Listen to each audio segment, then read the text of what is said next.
a So financial we are. Thomas Legacy.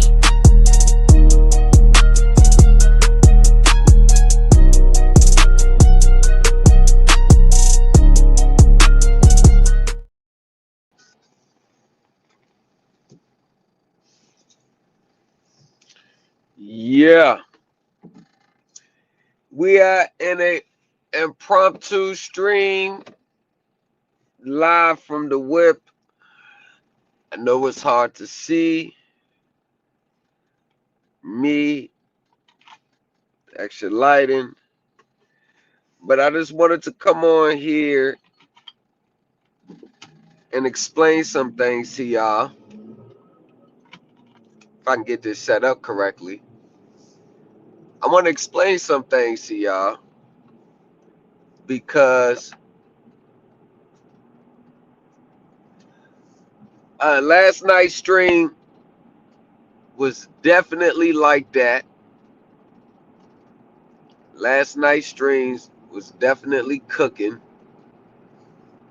and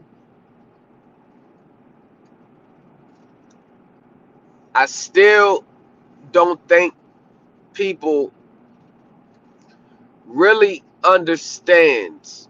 And when I say the term understand, I'm not talking about understand how to do, understand what to say. And some people are in desperate, vulnerable situations where they say that to themselves, I don't have the time. I don't have the time. And that, even though it's an innocent mindset, it's very detrimental. It's very detrimental because when you look at yourself and you say you don't have the time, or you say, I got court next week, so I got to hurry up and figure something out. I got to try this. The like that is a very dangerous situation because that's the beginning of chasing your tail. That's the beginning of going down these paths that are never ending. Because when you want to utilize or attack or defend yourself from positions that are advocated for in these spaces, and you're trying to learn as you go, and you're trying to do it while you're in an ongoing legal debt situation, that is actually the worst time to do it.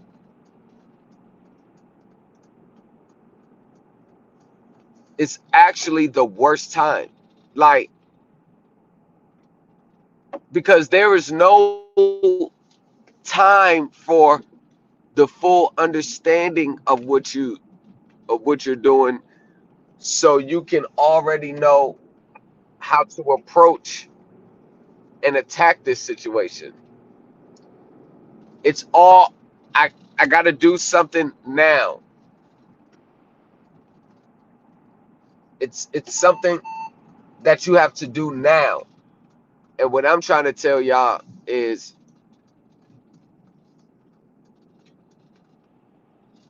and it's not even your situation that you got to do something now. But the problem that I see is many of these so-called teachers are in the same positions as the students that they are trying to free.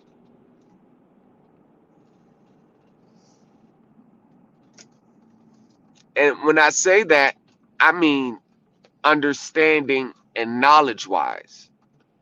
Like, they can't give you any meaningful advice.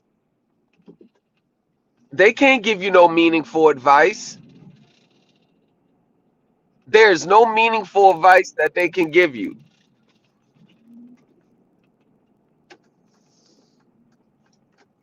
No meaningful advice that they can give you. So all you're doing is you're taking someone else's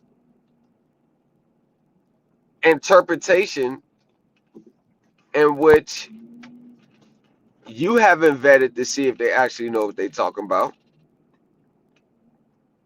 You haven't vetted to see if they really understand what they're talking about. You haven't vetted to see if, you know, have they been successful first? And it goes back to people are treating, even though a lot of this stuff is promoted online, people are still treating this stuff. They're still treating this stuff like it's an extension of like social media. Hey, this person got a lot of followers, so I'm gonna follow them too. Oh, there's a lot of people that's in the comments and chatting, and I'm a, I'm a, I'm gonna like it too.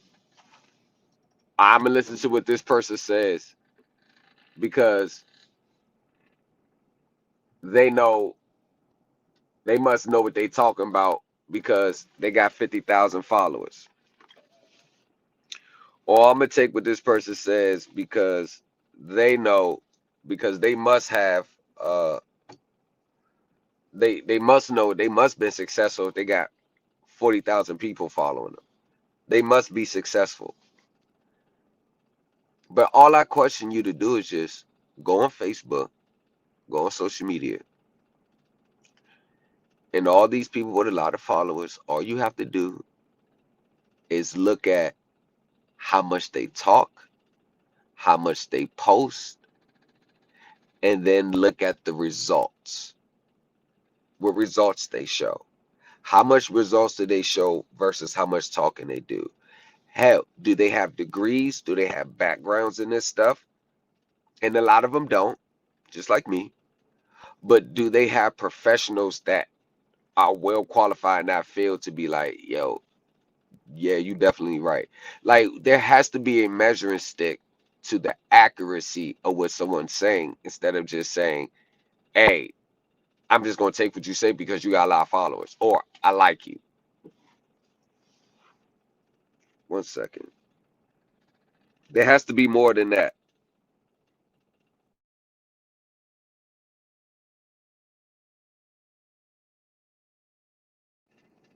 There has to be more than that. Like, come on, y'all. There it has to be more than just I like the person. There has to be something else. It has to be more than, well, they're speaking on something I believe. Like, I seen someone post something today about Article 9 UCC.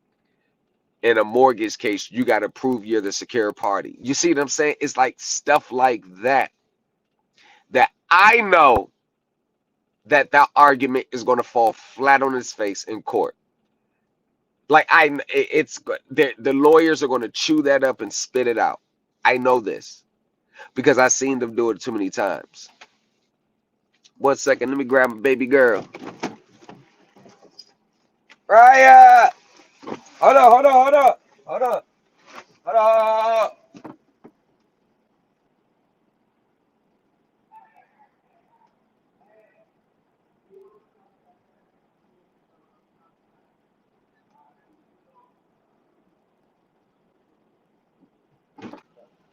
wrong door, right? I want you to get on the other side.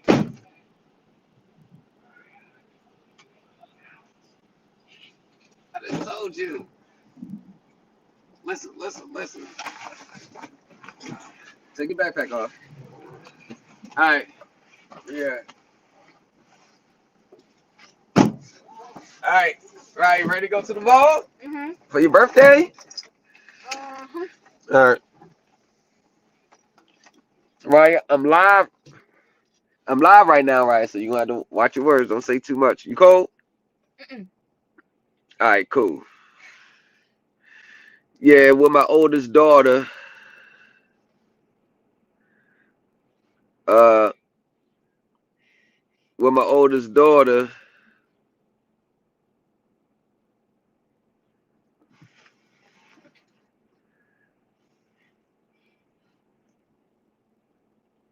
with my oldest daughter right now. So today's her birthday. We about to head to the mall. Go. Hey, right, you want to go to a Mexican club What's and do the that? pachacha? Where's the Mexican club? It's gonna be at the mall. It's Terengue and Maroto. You want to do the Mexican club? Do the pachacha on the phone on the dance floor? No. Okay. You want to watch me pachacha? Mhm. Okay. You want your Washington Commander sweater? Mhm. You got your tablet? No. Why? I don't want to bring it. Why? It's charging. There's a charger at my house. Sure you don't want it? I'm sure. Uh-huh. Okay. Put your seatbelt on.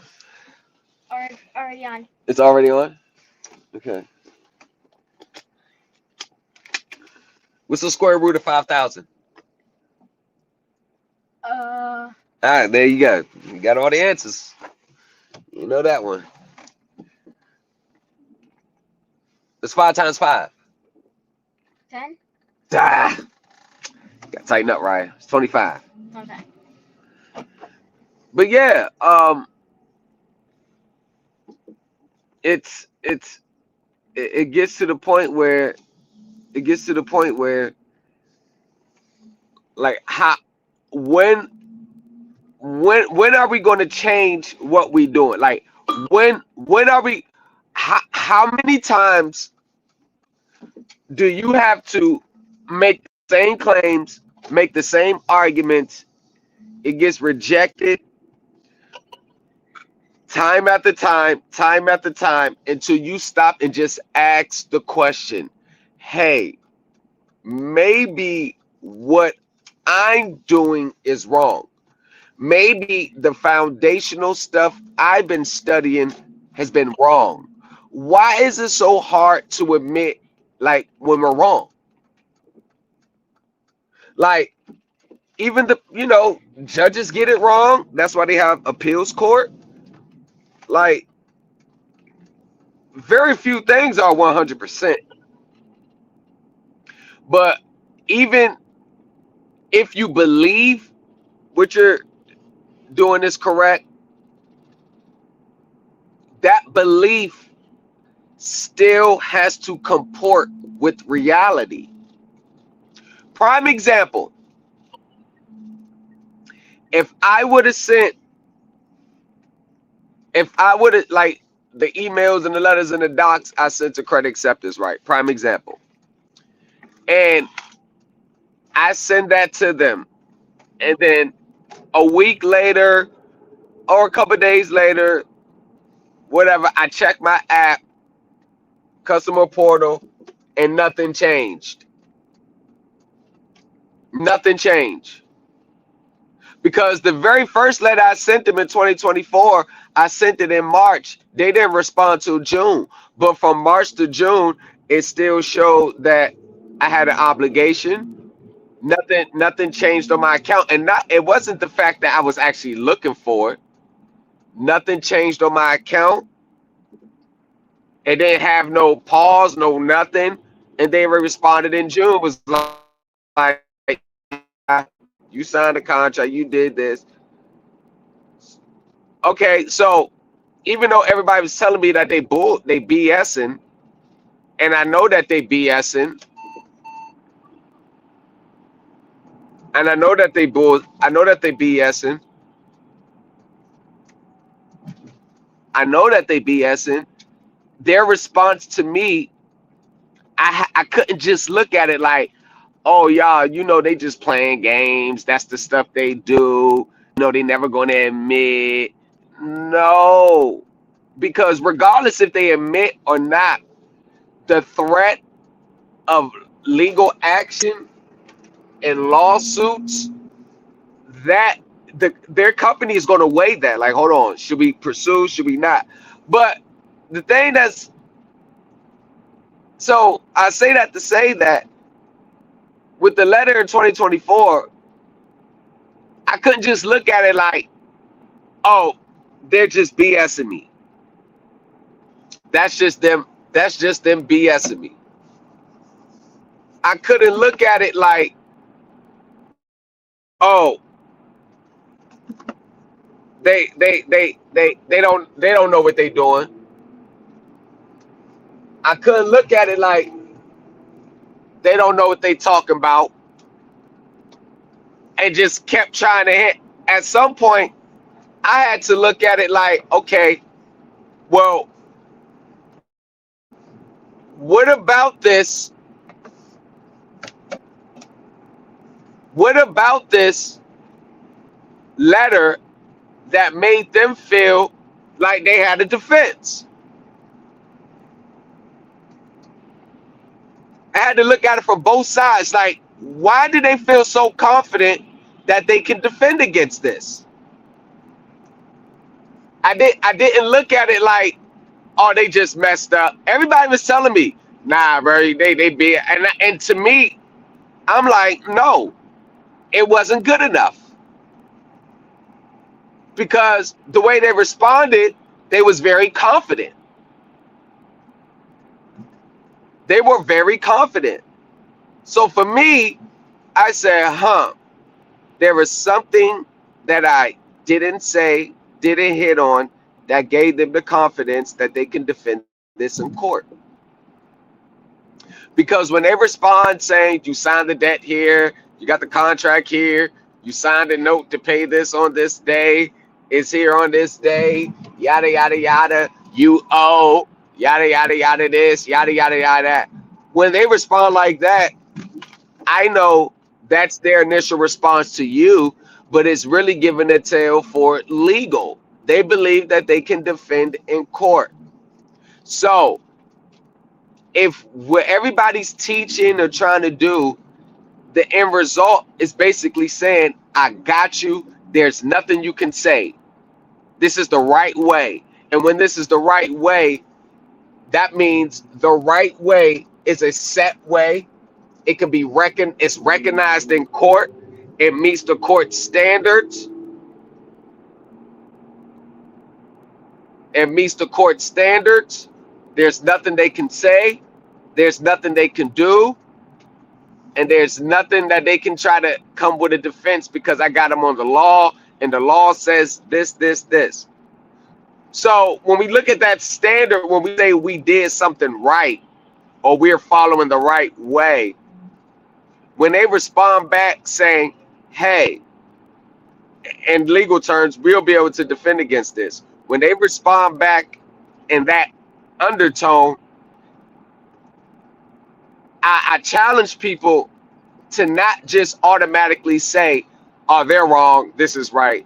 I challenge people to look at it from like, okay, what if there's a chance that maybe I'm a little off on my presentment? Why are they so confident that they can defend against this?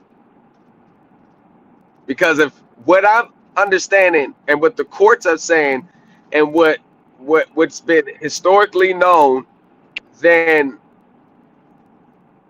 there should be at least at minimum silence from them.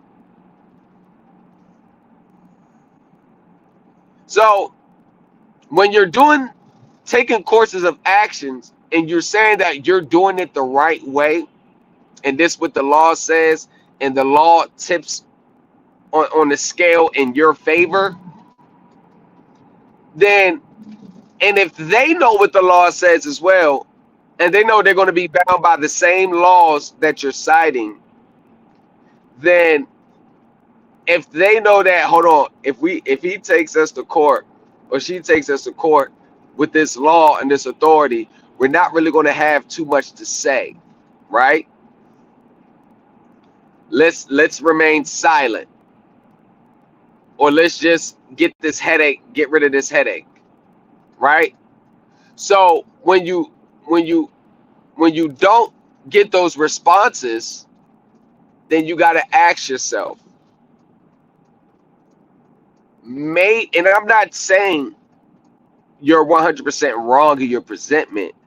I'm just saying, look at it from all sides instead of rushing to conclusion that what you presented is 100% right. Because what if it's wrong? And then some people would say, no, it's not wrong because if you look here and it says it this here, and then I will counter that by saying, well, what if you're interpreting that wrong? Those simple questions will save a lot of people heartache and pain. Clip that. It would save a lot of people from going down unnecessary rabbit holes. Because the way I read the law is one thing. The way their attorneys read the law is one thing. The way the courts interpret the law is another thing. Clip that. It's a totally different thing. And when it comes to presenting your claims and having case law to back it up, I'm not talking about just one case. I'm not talking one case from 1800s. One thing about when the courts rule, they always try to remain as consistent as they can. Because remaining consistent, it minimizes confusions within the circuit in which you're situated in. The courts can't rule one way for this claim and then a same exact similar claim in the exact elements rule a totally different way if all the facts and circumstances are the same. And this is why they have court precedent.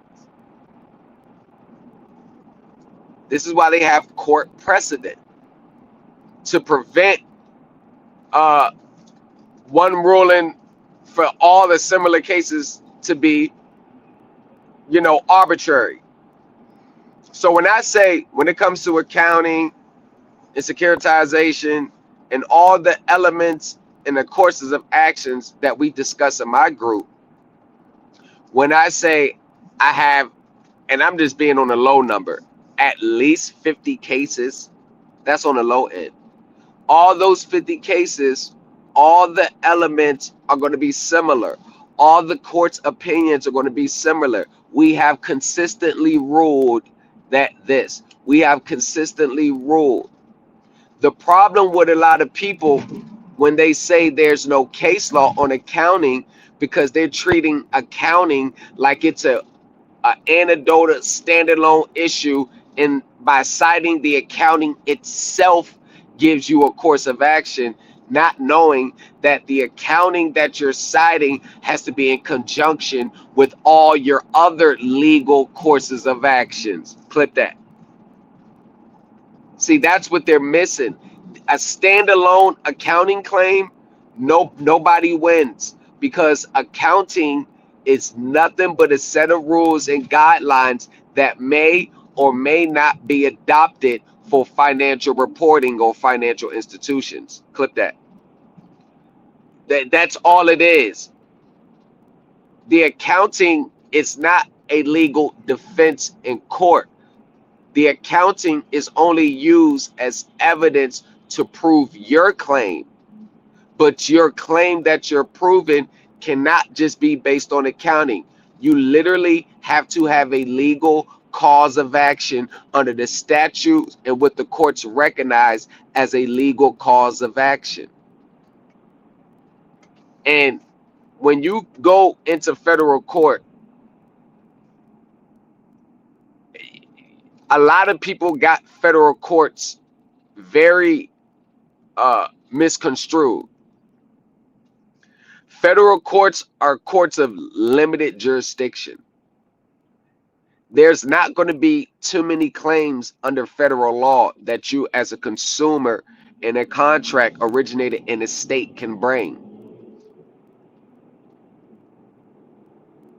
And when they go to definitions in federal court, definition of debt, payment or this, that, and the third, when they cite, like, when they go to, like, let's say people bring up the UCC or the definitions of this or definition of trust or assignments, the federal courts are always going to look towards the state law for the definitions. Like, I've seen people in their lawsuits that they filed in court, and they will cite UCC 3-304. They'll put that in their lawsuits instead of citing their state law's version of the UCC, because it's the state law's version of the UCC in which the courts are going to get their interpretation from. Not only that, number two, the state law, everybody got pretty much all the states adopted their own version of the UCC. So by y'all citing UCC 304, that's the District of Columbia. Some state laws version of Article 3 UCC are different from the ones that y'all go online and look. Clip that. See, it's these nuances that I'm talking about, that where a lot of people fail in court. Everything, the reasons why I say why a lot of people have failed, you're going to be amazed on how it's not going to be a lot of the big things. It's just going to be the little things. Interpretations of what you're reading, understanding court rules, understanding the difference between this and that, understanding that you have to grant the federal courts jurisdiction over your state claims. Clip that. Like, you don't even, like, they don't even, like, you can't even, like, the vehicle that you go into court with is going to be very different from your accounting arguments. Like, they don't even understand the intricacies of court. So when they say there's no state case law on accounting, because they're looking at a case law on accounting from the standpoint that is tied back to a consumer transaction. In reality, no consumer has ever raised the claims that I raised in my situation. And that's why you won't find it. Like, the whole Fourth Circuit, I was the first consumer ever to raise the claims that I raised with regards to accounting in the history of consumers and pro se litigants in the Fourth Circuit. So even the cases that has the accounting involved in it, or has that's centered around the accounting, even those cases, most people, unless you're in the Supreme Elite Team group, you wouldn't even know what cases to cite that has those cases. Because if I was just to come online and show everybody all the cases, they would have told themselves, damn, I would have never even thought to even look up this case, because a lot of these cases has nothing to do or not centered around a consumer transaction. Clip that. Because they think accounting applies to a consumer transaction. They think accounting, like, it's intertwined and connected to a consumer transaction. That's what they really think. And it's not consumer transactions in which the accounting, like case law regarding it, what you're going to have to do is you got to pull the accounting from all these other cases and then tie it all into your consumer case. What I did is something that the courts will never do on your own. You have to make the accounting fit your consumer transaction. You have to make the judge apply this accounting to your consumer transaction. And the accounting is only going to be a guideline as far as all the other elements of your case. They think that you can just go to court and just say accounting, and that's it. The accounting is like the fifth or sixth thing on the list. You got to have so much other things down pat.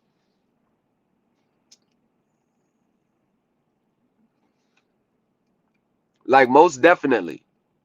And all this is going to be outlined in the Supreme Elite Team University, which begins February with the enrollment.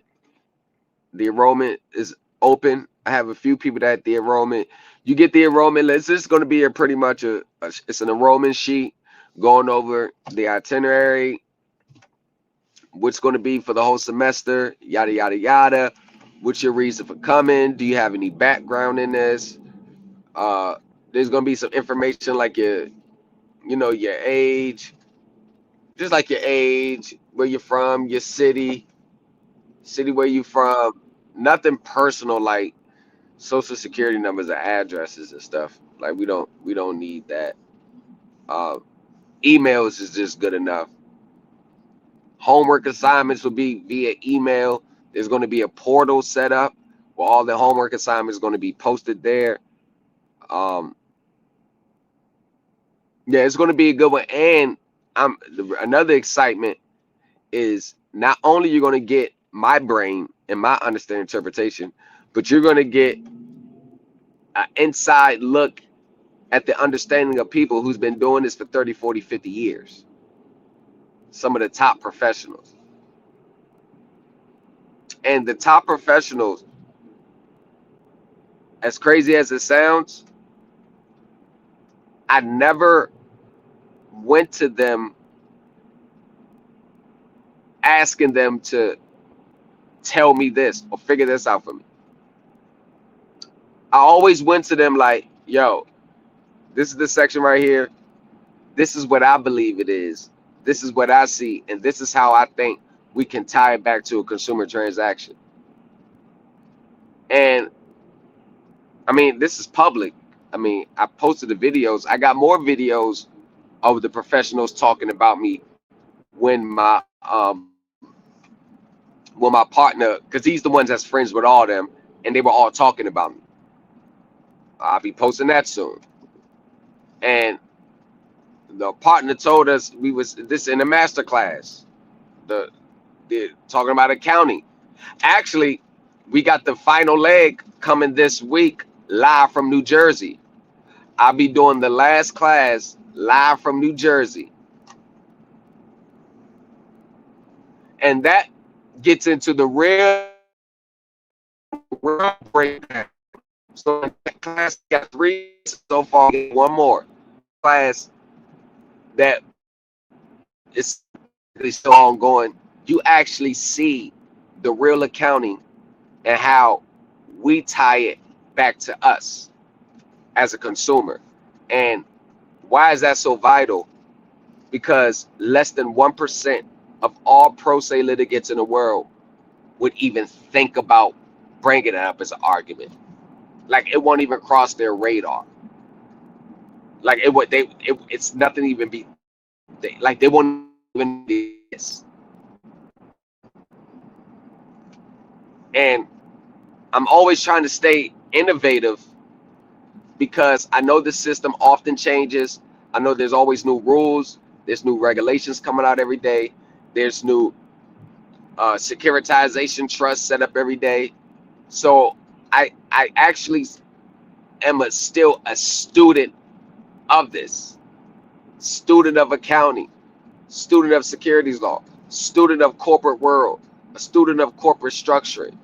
I try to soak up as much knowledge as I can every day. And even though when it comes to this from a consumer standpoint, I know way more than the average person, I still study. I still research. Like, if you look at my study files, it's nothing but the top professionals that have been respected in this field, documents that I research from. Hell, documents that I read to my Supreme Elite Team group class. Like, their publishings, their findings, court cases, case law, even case law where people argue things wrong. We use that as a study group. We use that as a study. We use more cases where people lost than won, because I like to show where people went wrong, so my group and myself, we can stay ahead of the curve. Okay, you see where they went wrong with this argument? Now y'all see why I say we can't argue it like this? Look at the judge's opinion. You see they're saying the same thing that I'm saying, how you have to argue it. It keeps us on our toes, because the man that stops increasing wisdom, knowledge, and understanding is a man that has stopped living. You're always going to have to keep studying. There's never going to be a point in time in this where you just say, I'm done studying, I figured it all out, there's nothing left for me to know. There's never going to be a time with this, especially when you're dealing with highly complex accounting situations and securitization. And this is why I didn't just study credit acceptance. I studied JP Morgan. I studied Wells Fargo. I studied Santander. I studied Westlake. I studied Midland, Synchrony Bank. I'm studying Exeter, Kinetic, all these all these normal companies that buys debts. I study them. Hell, I study Walmart. I study Nike. I study the Postal Service. I studied the government sponsored entities, the GSEs. I didn't just study securitization. I studied all the interest only strips, residual only, mortgage servicing right, not just the mortgage backed securities, but all the different ways on how they strip down the trenches and issue more. I studied the whole in depth, and that's when I found out, like, oh my gosh, this is complex. Securitization is not just the vague interpretations that you see every day. Securitization, it is very layered, very methodically structured. It is a piece of work.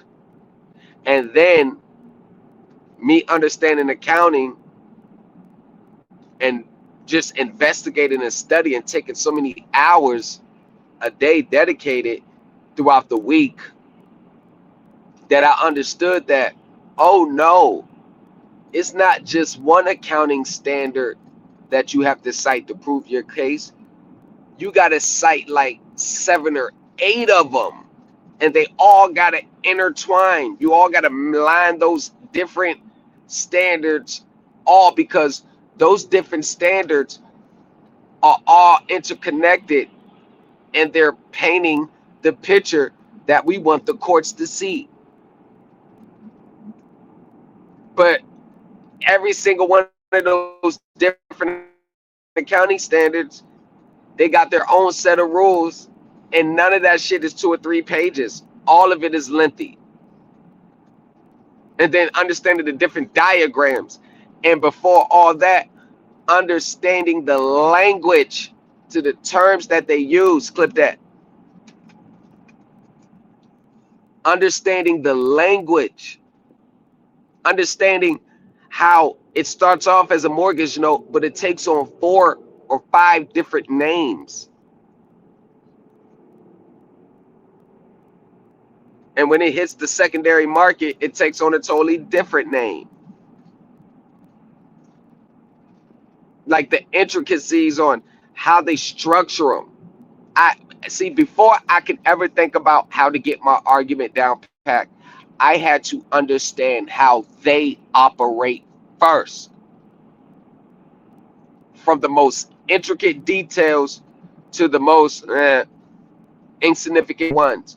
So before I even put my own stuff together, I spent a majority of the time studying them. Oh shit, there's like 4 different transactions going on at the same time that they layered. And that's why I uncovered that there's 4 different transactions going on at the same time. And when I uncovered it, I said, yo, ask the attorney this. There's at least 3 or 4 transactions that apply to us. And this is why. I studied this and I found out this. And he said, you're absolutely correct. That's exactly how it goes. He said, that's the part that many attorneys don't know.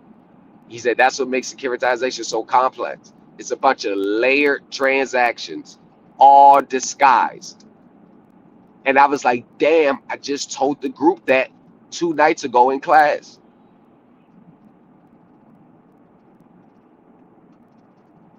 So I have a very different approach to this, more than any. You'll see a lot of people and students. I have a very different approach to this. Like, everybody is not going to reach out to me. Everybody's not, because the advanced level that I teach from, and it goes back to that, 1% thing. I teach from a highly advanced level. So it's going to, I mean, it's if you expect to go into a class and immediately just get something down pat, I think you have the wrong understanding of what the system is. Clip that. It's all going to be foreign at the beginning, but that's why I say people got to be patient with themselves. They got to give yourself time to understand. Don't just give up on yourself fast. Give yourself time to start picking up on it. Because once you break through the layers, man, all that shit is easy. I swear to God. And this is why it's one big smoke screen. Very easy to figure out. But they layer it up so much where the layers, the complexities to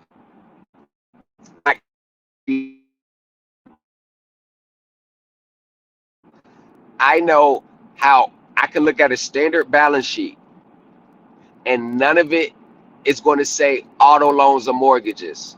They all got a totally different name on the balance sheet. And I can pinpoint exactly, all right, y'all, this is where our loans at right here. And it's going to be under a heading of a totally different name that you wouldn't even think.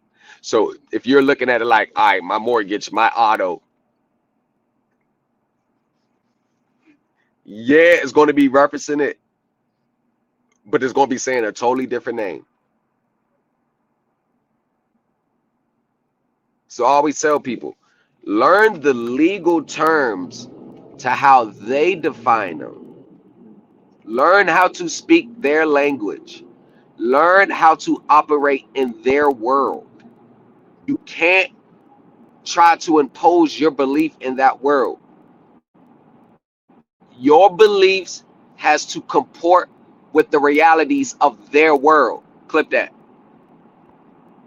And I know this is something that a lot of people will refuse to take because it forces them to address the questions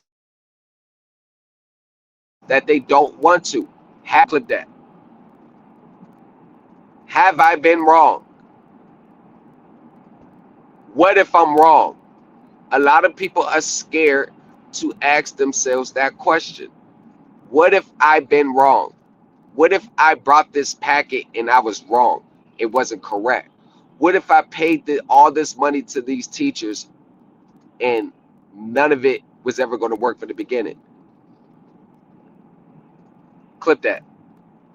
But then I would just say, well, instead of, you don't have to answer that question if you don't want to. All you have to do is just look at all the money you spent, all the processes you tried, and then just look at the results. That's all you got to do.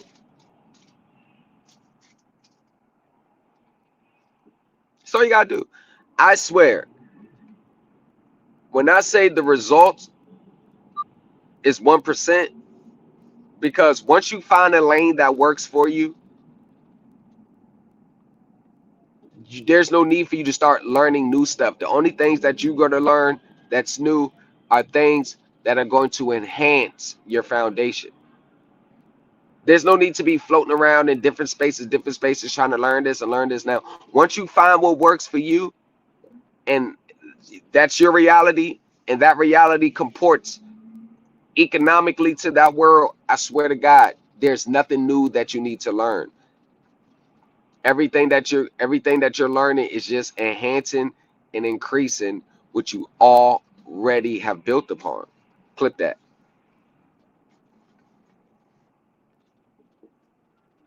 And that's the reality. And for some people, whether you accept it or not, you got some things where it's like, this is what I believe, this is what I feel, this is what I think. No, everything that I'm talking, this is, oh my God.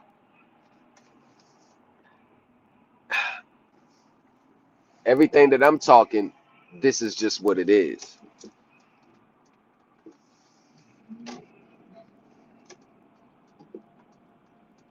Everything that I'm talking, this is just what it is. And it's not what it is because I'm saying what it is. It's what it is because the professionals that got way more experience than anybody in these spaces trying to figure it out says what it is. It's what the court cases have said what it is. It's what the law says what it is. From the government to the IR, I can find confirmations from the government to the IRS to case law to accounting to securities. And court cases all over those different spectrums, I guarantee you, they're all going to be saying the same thing that I say. So it's not like I need you to believe what I'm saying. I could care less, to be honest with you. I swear to God, it doesn't make me no different because I'm still going to be doing it. I'm still going to be attacking it that way. So it doesn't really matter.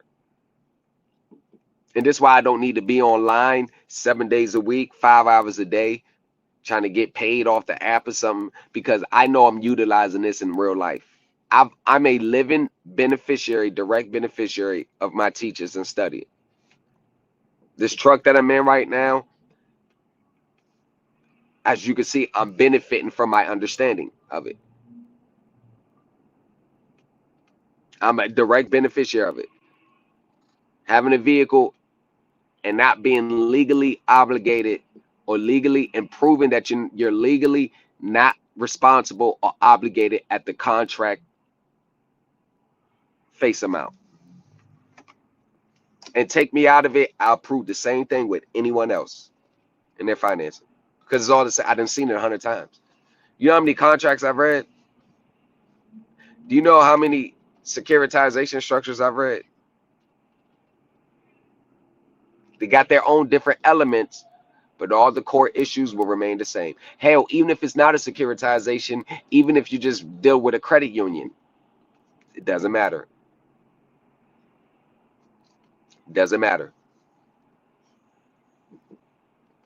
The way we argue it, the finance company has nothing to say.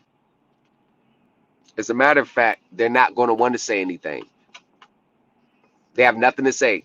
They're either going to stop collecting or tell you they don't want to talk and stop collect. With me, they stopped collecting and said we don't want to talk either.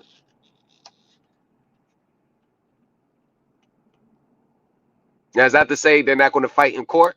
I'm always preparing for a fight. If I don't have to fight, that's cool.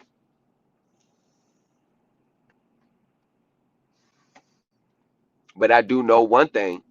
If you can make it to the discovery stage, that's where deals are met. That's where settlements happen. Clip that. So y'all can take it for what it's worth. Like I said, I'm not trying to tell you a way. I'm telling you, it doesn't work any other way than what I teach. It doesn't work any other way than what the professionals know. It doesn't work any other way. Just go. Just fucking go.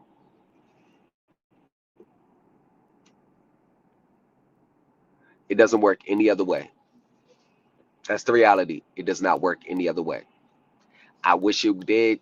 It doesn't work. It. The way they're online and Facebook talking about accounting actually works the exact opposite. And if you think I'm lying, all you got to do is just say, hey, show me proof from your accounting documents that you sent to them. Show me proof, because I showed mine. But you notice how everybody else that's talking accounting, they still haven't showed any evidence of what they're talking about works. Clip that. You notice that, right? Just look on Facebook. Everybody's just posting. You see that they're posting stuff, but they're not saying, hey, this is the way. And because look, and it's not that you can tell that I know the true way, because I don't give a damn. None of my arguments have changed, whether it's my client with the debt buyer case in Ohio, whether it's my client in arbitration, whether my client with United Wholesale Mortgage, whether it's my client in bankruptcy. None of my arguments changed. And guess what? All different elements of the case, but all of their arguments are the same. All the core issues are the same. All the core issues, although different amongst those people, are all relevant in core issues and got case law to back up all those. So no matter what it is, if all the core issues are the same and relevant, that's when you know internally I found it. Because I shouldn't have to learn a whole different process, this and this. It should be consistent throughout. It should be consistent. No matter if it's a debt buyer, auto, mortgage, credit card, it should all be, the arguments should all be consistent. Different structuring of the arguments because everybody's at different stages, but the core issues should all be the same. When these gurus can do that, like a person can have a credit card case, a person can have an auto case, a person can have a mortgage case. I guarantee you, all the core elements of what I teach is going to be present in all of them.